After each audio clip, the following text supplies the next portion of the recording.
Hello everyone, welcome back and welcome to my channel. तो यार कैसे हो आप सभी? आई होप आप सभी एकदम बढ़िया होगे, एकदम अच्छे से होगे। सो गाइज, आज के इस वीडियो में हम लोग एमसीक्यूज को सॉल्व करने वाले हैं, पेयर ऑफ लीनियर इक्वेशन। तो वीडियो को पूरा देखना, एमसीक्यूज को आप भी सॉल्व करने की कोशिश करना, और जो भी कंसेप्ट आपके रह रहे हैं वो कंसेप्ट जो है इसमें क्लियर होंगे। कंसेप्ट को मैं साथ में लेकर के चलूंगा। तो चलिए क्वेश्चन नंबर फर्स्ट को हम लोग देखते हैं। हमारा क्वेश्चन नंबर फर्स्ट क्या है? तो देखो, आपका क्वेश्चन नंबर फर्स्ट जो है ना, उसमें क्या कह रहा है आपसे? कह रहा है कि द वैल्यू ऑफ के for which the system of linear equation ये दो दे रखा है, ये इनकंसिस्टेंट होगा। यानी कि के किस वैल्यू के लिए ये जो इक्वेशन है ये क्या होगा? इनकंसिस्टेंट होगा। आपको के का वैल्यू निकालना है, तो के का वैल्यू यार आपको इनकंसिस्टेंट के लिए बताना है। तो इनकंसिस्टेंट का क्या मतलब होता है? इनकंसिस्टेंट का मतलब होता है कि भाई इक्वेशन का, पेयर ऑफ लीनियर इक्वेशन का कोई सॉल्यूशन नहीं होगा। अब कोई सॉल्यूशन नहीं होगा, उसका मैथमेटिकल कंडीशन क्या होता है? तो देखो, जब आपके पास पेयर ऑफ लीनियर इक्वेशन हो a1x plus b1y plus c1 is equal to 0 और a2x plus b2y plus c2 is equal to 0। अब इनकंसिस्टेंट होने के लिए यानी कि लाइन पैरेलल होगा, कोई सॉल्यूशन उसी के केस में नहीं होता है, कोई भी सॉल्यूशन नहीं मिलता है। यानी कि a1 अपॉन a2 इक्वल होगा b1 अपॉन b2 के, बट नॉट इक्वल होगा c1 अपॉन c2 के। इतनी सी बात है। हाँ जी भाई, तो इसी कंडीशन को यहाँ पे हम लोग इस्तेमाल करेंगे। जब इसको और इसको, इन दोनों से जब कंपेयर करेंगे हम, तो a1 a2 b1 b2 c1 c2 क्या मिलेगा? सो a1 अपॉन a2 जो है मिल जाएगा 1 अपॉन 5। देखो यहाँ पे 1 और यहाँ पे 5, 1 अपॉन 5 इज इक्वल टू कितना होगा? 2 upon k, and not equal to कितना होगा? माइनस का 3 अपॉन 7। तो हमको तो भैया इसके लिए कुछ लेना देना नहीं। अच्छा, ये माइनस का 3 कैसे आ गया? तो इस 3 को इधर लेके आ गए, माइनस का 3 हो जाएगा c1 हमारा। ठीक है, अब देखो इसके, तो इसके इसका हमें कोई काम नहीं है, इसका जरूरत ही नहीं है, इसको हटा दो आप सिर्फ इसको देखो यहाँ पे और इसको लेकर के सॉल्व करो। तो आपका k का वैल्यू जो है वो आ रहा है 10। सो k का वैल्यू कितना मिल गया? तो k का वैल्यू भैया मिल गया हमको 10। तो 10 जो है ऑप्शन डी है, ऑप्शन डी को करेक्ट करेंगे। ओके, नेक्स्ट क्वेश्चन को देखते हैं। क्वेश्चन नंबर सेकेंड आ चुका है आपके सामने। अब क्वेश्चन नंबर सेकेंड को देखो, फिर से उसी टाइप का क्वेश्चन है। The value of k for which the system of equation this and this has no solution. कोई सॉल्यूशन नहीं है। अब फिर से भैया कोई सॉल्यूशन नहीं है, यानी कि लाइन यूं पैरेलल जा रहा है, यूं पैरेलल। अब पैरेलल का मैथमेटिकल कंडीशन क्या होता है? तो भैया मैथमेटिकल कंडीशन यही होता है, a1 upon a2 equal to b1 upon b2 but not equal to c1 upon c2। यही होता है पैरेलल लाइन का। अगर आपको a1x plus b1y plus c1 is equal to 0 और a2x plus b2y plus c2 is equal to 0 given है तो। हाँ जी भैया, चलिए अब क्या करना है? तो अब करना ये है कि यहाँ से a1 हमको मिल गया 1 और b1 हमको मिल गया 2। अब a2 मिल गया हमको 2, तो 2 मिल गया इज इक्वल टू b1 जो है हमको मिल गया 1 और b2 जो है हमारा k है, and not equal to -4 upon -3। हमको इसका तो कोई काम ही नहीं है, तो इसको हम हटा देते हैं। अब यहाँ से हमारा k का जो वैल्यू है, k का वैल्यू कितना आ गया? तो k का वैल्यू हमें 2 मिल गया। तो हमारा ऑप्शन नंबर यहाँ पे दिख रहा है, डी जो है वो करेक्ट है। Option number D is our answer. I hope आपको ये बात समझ में आया होगा। यहाँ पे कंसेप्ट आपको समझ में आ गया कि जब नो सॉल्यूशन होता है तो उस केस में क्या कंसेप्ट होता है। कंसेप्ट आपको क्लियर हो गया होगा। चलिए नेक्स्ट क्वेश्चन को देखते हैं। यहाँ पे थर्ड क्वेश्चन है। थर्ड क्वेश्चन आपसे कह रहा है कि फॉर विच वैल्यू या फिर values of p will the line represented by the following pair of linear equations be parallel। ये आपका पेयर ऑफ लीनियर इक्वेशन है। इसमें कह रहा है कि p के किस वैल्यू के लिए दोनों लाइन पैरेलल होंगे। अब पैरेलल होंगे तो फिर से वही कंडीशन, क्या कंडीशन? तो कंडीशन वही है कि a1 upon a2 equal to b1 upon b2 but not equal to c1 upon c2। तो लगाओ यहाँ पे। So A1 upon A2 equal to B1 upon B2 and not equal to C1 upon C2 होता है। Parallel के case में, no solution के case में, इनकंसिस्टेंट के केस में, सब में जो है ये होता है। आप भूलना मत इस बात को, ठीक है। अच्छा, अब यहीं पे हमको A1 जो है कितना मिल रहा है, दिख रहा है भाई 3 है, और A2 जो है वो 6 है, इज इक्वल टू B1 कितना है, माइनस का 1 है, और B2 कितना है, माइनस का 2 है, नॉट इक्वल टू C1 कितना है, माइनस का 5 है, एंड C2 कितना है, माइनस का P है। अब यहाँ पे जब हम इसको सॉल्व करेंगे, सो हमको इसका कोई ज़रूरत नहीं है, इसको हटा सकते हो आप। क्यों? यहाँ से आप ये सीधे लिख दो 1/2 not equal to 5 upon P। तो यहाँ से दिख गया कि P जो है नॉट इक्वल टू 10 होगा। इसको जब हम इसको इधर लेके जाएंगे तो 10 हो जाएगा। यानी कि P जो है वो 10 को छोड़ दो, और 10 के अलावा कोई भी वैल्यू ले लो P का, सब चलेगा, सब वैलिड है, सिर्फ 10 को छोड़ करके। तो यहाँ पे आपका आंसर क्या हो जाएगा, all real values accept 10।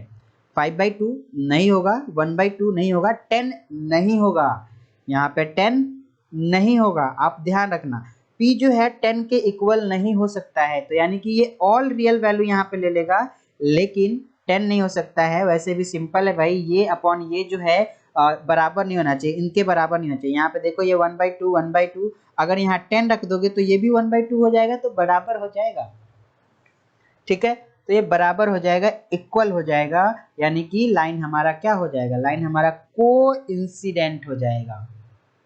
Clear है बात? तो हमें लाइन को कोइंसिडेंट नहीं करवाना है। चलिए, तो option number A is the correct answer. चलिए फोर्थ क्वेश्चन को सॉल्व करते हैं। फोर्थ क्वेश्चन आपका क्या है, तो कह रहा है 2 digits number which becomes 5/6 of itself. 2 digit का कोई नंबर है, वो बन जाता है 5/6 खुद का ही, when its digits are reverse, जब उसके डिजिट को रिवर्स कर दिया जाता है, and the difference in the digits of the number being 1, और डिजिट का जो दोनों का जो डिफरेंस है उस वो कितना है, 1 है। Then the 2 digit number is, तो 2 डिजिट का नंबर जो है वो क्या होगा। तो आप यहाँ पे क्या करो, लेट करो पहले कि 2 डिजिट का नंबर है। लेट द 2 डिजिट्स नंबर जो है वो XY है। हम ऐसा लेट करेंगे, 2 डिजिट के नंबर को XY मान लेंगे। ध्यान रहे ये मल्टीप्लाई में नहीं है, 2 डिजिट का नंबर है, और इस 2 डिजिट के नंबर को हम ऐसे लिख सकते हैं 10x प्लस y। ये कंसेप्ट आपको पता होगा। देखो, जब आपके पास 54 कोई नंबर है तो आप इसको क्या लिखते हो, 10 × 5 प्लस का 4 लिख सकते हो आप आराम से, इसको कोई दिक्कत नहीं है। तो देखो यहाँ पे यूनिट डिजिट पे जो नंबर है उसको आपने प्लस किया है, टेंस पे जो है इसको आपने 10 से मल्टीप्लाई कर दिया। सेम कहानी मैंने यहाँ पे भी किया है। अब जब इसके डिजिट को रिवर्स करेंगे, तो रिवर्स करेंगे डिजिट को, तो क्या बन जाएगा, डिजिट को रिवर्स करने पे नंबर हमारा yx बन जाएगा। यानी कि जो यूनिट पे है उसको टेंस पे कर दिया, और जो टेंस पे है उसको यूनिट पे कर दिया, तो जो हमारा डिजिट है वो ये बन गया। अब ये नंबर जो है क्या हो जाएगा, ये नंबर को हम लिख सकते हैं 10y प्लस x। अब क्वेश्चन के अकॉर्डिंग हमसे ये कह रहा है कि ये जो नंबर है, ये जो नंबर है, इस नंबर का 5/6 टाइम हो जाता है। तो ये जो नंबर होगा according to question 10y plus x जो है ये बराबर होगा क्या, 5/6 ऑफ 10x प्लस y के। तो ये आपका जो है 10y प्लस x जो है, और इंटू यहाँ पे 6 कर लो, is equal to 5 × 10x plus y हो गया। अब इसको सही से आप सॉल्व करके लिखोगे तो ये क्या हो गया, 60y plus 6x is equal to 50x plus 5y। अब ये आपको क्या मिल रहा है, तो ये आपको मिल रहा है 44x minus 55y is equal to 0। जब आप इसको सॉल्व करोगे तो ये आपको मिल जाएगा। ये पहला कंडीशन हो गया। अब दूसरा कंडीशन हमसे ये कह रहा है कि भाई दोनों डिजिट का जो डिफरेंस है ना वो 1 है, दोनों डिजिट का डिफरेंस, यानी कि x माइनस वाई जो है वो कितना है, 1 है। ठीक है, ये आपका सेकंड इक्वेशन हो गया। अब दोनों इक्वेशन को आपको सॉल्व कर लेना है, दोनों इक्वेशन को सॉल्व कीजिए, आपका आंसर आपके सामने होगा। तो दोनों को सॉल्व कर लेते हैं। देखो इस इक्वेशन को मैं मल्टीप्लाई कर देता हूँ, एक काम करते हैं 55 से मल्टीप्लाई कर देते हैं, इक्वेशन नंबर सेकेंड इंटू 55, तो ये आपका हो जाएगा 55x minus 55y is equal to 55। अब दोनों को सॉल्व कर लेते हैं, 55x minus 55y is equal to 55। अब इसको सॉल्व करेंगे तो यहाँ पे माइनस प्लस माइनस ये दोनों कट जाएगा और आपका जो है यहाँ पे आ जाएगा माइनस का 11x is equal to minus का 55, यहाँ से कट गया तो x आपका कितना आ रहा है, x आपका 5 निकल के आ गया। तो x आपका 5 निकल के आ गया। अब y निकाल लो यार। अब y निकालने के लिए क्या करोगे, तो ये वाला जो है इसको यूज कर लो, आराम से निकल जाएगा।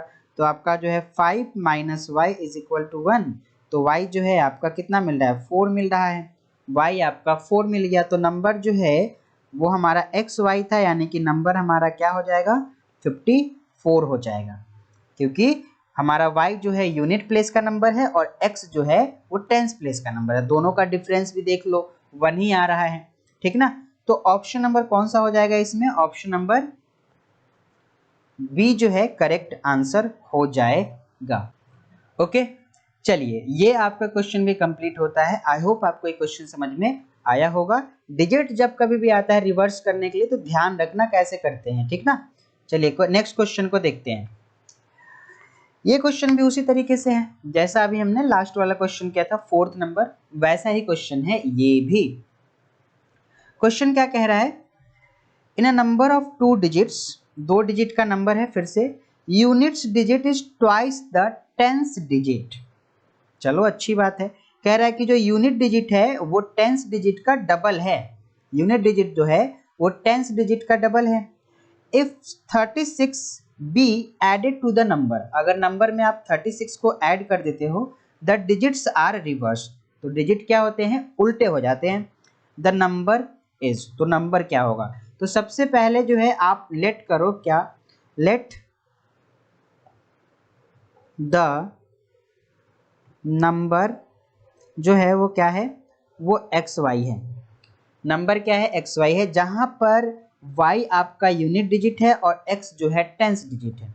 तो ये जो y है ध्यान रहे ये यूनिट प्लेस है, यूनिट डिजिट बोल लो आप इसको, और ये क्या है, ये आपका टेंस डिजिट है। अब भैया हमसे क्वेश्चन क्या कह रहा है, यूनिट डिजिट से ट्वाइस द टेंस डिजिट, मतलब जो यूनिट डिजिट है वो टेंस डिजिट का डबल है, तो यानी कि y जो है ये 2x है, ये आपका कंडीशन है। अब यहीं से आपका जो है 2x minus Y is equal to 0, एक इक्वेशन तैयार हो गया, एक इक्वेशन तैयार हो गया आपका। अब दूसरे इक्वेशन को देखो कैसे, अब इसको क्या बोल सकते हैं, इसको हम कैसे लिख सकते हैं भाई, तो इसको हम लिख सकते हैं 10x प्लस वाई, ये हमारा जो नंबर है इसको हम ऐसे लिख सकते हैं, क्लियर है बात। अब इसमें अगर 36 ऐड करते हो तो ऐड कर दो, 10x प्लस वाई में ऐड कर दो 36 को, तो ये क्या हो जाता है, ये जो है इसके डिजिट रिवर्स हो जाते हैं भैया, रिवर्स हो गए, यानी कि ये जो है क्या बन जाएगा, 10y प्लस x बन जाएगा। अब यहाँ से आपको क्या मिलने वाला है, तो यहाँ से आपको मिलने वाला है 9x minus 9y plus 36 is equal to 0। अब यहाँ से 9 को कॉमन ले लोगे तो आपको क्या मिलेगा, x minus y plus 4 is equal to 0, यहाँ से x minus Y is equal to -4 मिल गया, और ये इक्वेशन नंबर। अब भाई देखो आपका इक्वेशन नंबर फर्स्ट ये रहा और इक्वेशन नंबर सेकंड ये रहा, दोनों को सॉल्व कर लो, दोनों को सॉल्व कर लो आप, तो सॉल्व कर लोगे तो क्या हो जाएगा, 2x minus Y is equal to 0।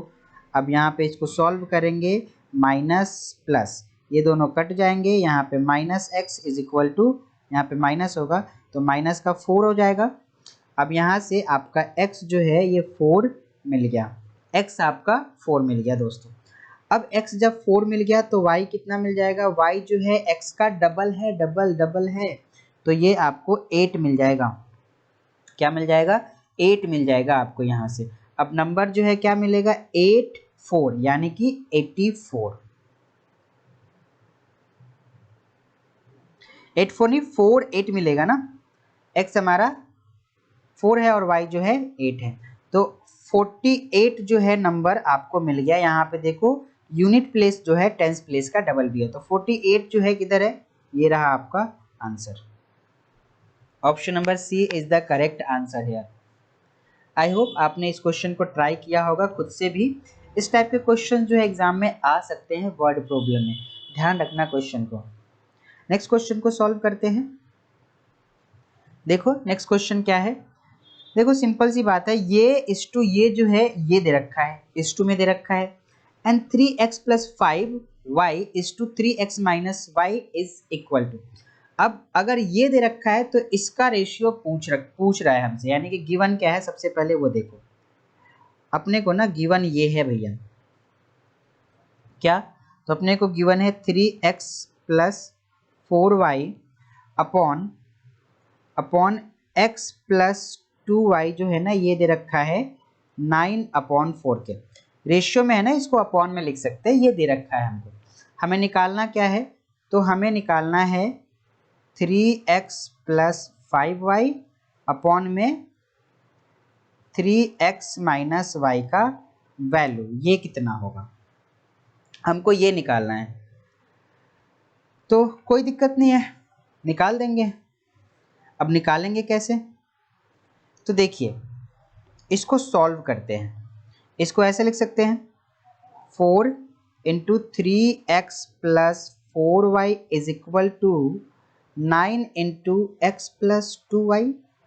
क्या आप ऐसे लिख सकते हो, यार बिल्कुल लिख सकते हो, ऐसे क्यों नहीं लिख सकते हो, ठीक ना, क्रॉस मल्टीप्लाई कर लो ना, क्रॉस मल्टीप्लाई कर लो। अब यहाँ पे आगे क्या हो गया, तो ये हो गया आपका 12x plus 16y is equal to 9x plus 18y। अब यहाँ से आपको क्या मिल जाएगा, सो 3x और minus 2y is equal to 0, ये मिल गया। तो यहाँ से 3x इज इक्वल टू क्या आ रहा है, 2y आ रहा है, ठीक है। अच्छा जी एक बात बताओ, x अपॉन वाई यहाँ से क्या आ जाएगा, ये आ जाएगा अपने को 2/3। दोस्तों ध्यान रहे क्वेश्चन कैसे सॉल्व हो रहा है, स्टेप्स को समझते चलना, ठीक है। तो ये आपका जो है x अपॉन वाई जो है ये 2/3 हो जाएगा। अब एक काम करो, इसमें से आप एक काम करो, y को कॉमन ले लो जबरदस्ती, या फिर न्यूमरेटर और डिनोमिनेटर में y से डिवाइड कर दो। तो जब डिवाइड कर दोगे तो ये आपका हो जाएगा 3x अपॉन वाई प्लस का 5 अपॉन में 3x अपॉन वाई माइनस का 1। हमने किया क्या, इसमें न्यूमरेटर और डिनोमिनेटर में y से डिवाइड कर दिया। क्यों, जैसे ही डिवाइड करेंगे ना तो हमको x अपॉन वाई का टर्म मिल जाएगा, और यहाँ पे x अपॉन वाई हमने निकाल लिया है, ठीक है। अब x अपॉन वाई हमारा कितना है, तो 2/3 है, रख दो यहाँ पे वैल्यू, तो ये हो गया 3 इंटू 2/3 प्लस का 5 अपॉन में 3 इंटू 2/3 माइनस का 1। अब तो सिंपल है यार, अब तो हो गया सॉल्व, 3 3 कट गया, 3 3 कट गया, ऊपर में आ गया 7 अपॉन में 1। तो ये आपका आंसर हो गया 7:1। क्या आंसर हो जाएगा, 7:1 आपका करेक्ट आंसर हो जाएगा। कौन सा ऑप्शन है, 7:1, ऑप्शन नंबर सी जो है वो करेक्ट आंसर है। चलिए अब अगले सवाल को सॉल्व करते हैं। अगला सवाल देखते हैं क्या है। चलिए क्वेश्चन नंबर 6 है आपके सामने। 6 कहाँ गया, अच्छा क्वेश्चन नंबर 6 तो हमने सॉल्व किया। क्वेश्चन नंबर 7 है आपके सामने। देखिए क्या कह रहा है, if A M is not equal to B L, अब इजी क्वेश्चन लिया है मैंने, then the system of equation this and this has a unique solution, has no solution, has infinitely many solution, मे और may not have a solution. Answer करने हैं आपको। अब देखो यहाँ पे देखो इस चीज को थोड़ा सा अगर आप ऑब्जर्व करोगे इसको, तो देखो क्या गिवन है, A M is not equal to B L. अब यहाँ से एक मिनट, यहाँ से आप क्या लिख सकते हो, तो सबसे पहले इसको और इसको देखो, यहाँ से A1/A2 एंड B1/B2 ये लिखने की कोशिश करो। A/L हो जाएगा और B1/B2 जो है वो क्या होगा, B/M होगा, B/M होगा। क्या इस चीज को हम ऐसे लिख सकते हैं, A/L not equal to B/M, लिख सकते हैं। तो यार यहाँ पे जो है ये जो है दोनों A/L नॉट इक्वल टू है B/M के, नॉट इक्वल टू है B/M के। जब यही इक्वल नहीं है तो क्या होगा, तो यहाँ पे C1/C2 भी तुम चेक कर सकते हो, वो भी इक्वल नहीं होगा, तो हैज अ यूनिक सॉल्यूशन होगा। क्लियर है बात? आई होप आपको बात समझ में आ रहा होगा कि मैं क्या कहना चाह रहा हूँ। चलो अगले सवाल को सॉल्व करते हैं, 8 नंबर क्वेश्चन को। इजी क्वेश्चन है ये भी, देखो। A system of simultaneous linear equation is said to be inconsistent. यार किसी भी लीनियर इक्वेशन को, पेयर ऑफ लीनियर इक्वेशन को इनकंसिस्टेंट कब कहते हैं? If it has 1 solution, 2 solution, 3 solution या नो सॉल्यूशन। एक भी सॉल्यूशन नहीं होना चाहिए, तो इसका आंसर सीधे लगाओ आप, नो सॉल्यूशन। क्वेश्चन नंबर 8 भी आपका क्लियर होता है। चलो 9 पे आ जाओ। क्वेश्चन नंबर 9 क्या कह रहा है आपसे? कह रहा है कि the equation this represents a straight line if n का क्या वैल्यू रखोगे? अगर आपको इसको स्ट्रेट लाइन बनाना है तो n क्या रखोगे? यार सिंपल, ये जो है लीनियर फॉर्म में होता है, तो इसमें जो वेरिएबल होता है, स्ट्रेट लाइन का इक्वेशन क्या है, लीनियर इक्वेशन, उसका वेरिएबल क्या होता है, वेरिएबल का पावर जो भी होता है ना वो 1 होता है हमेशा। तो n का वैल्यू जो है यहाँ पे 1 होगा। क्या होगा? n का वैल्यू 1 हो जाएगा। ऑप्शन नंबर सी जो है वो करेक्ट आंसर हो जाएगा। चलो 10 नंबर क्वेश्चन को देखते हैं। सिंपल क्वेश्चन है, बहुत ही इजी सा question. The value of k बताना है आपको, for which the system of equation this and this has a unique solution.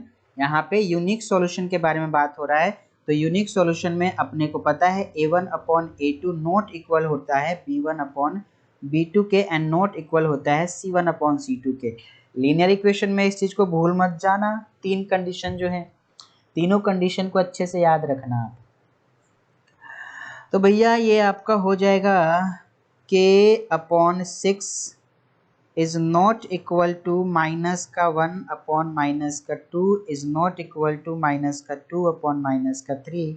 ये दोनों तो कट जाएगा और ये K/6 नॉट इक्वल टू 1/2 ले लो, यहीं से सॉल्व हो जाएगा हमारा।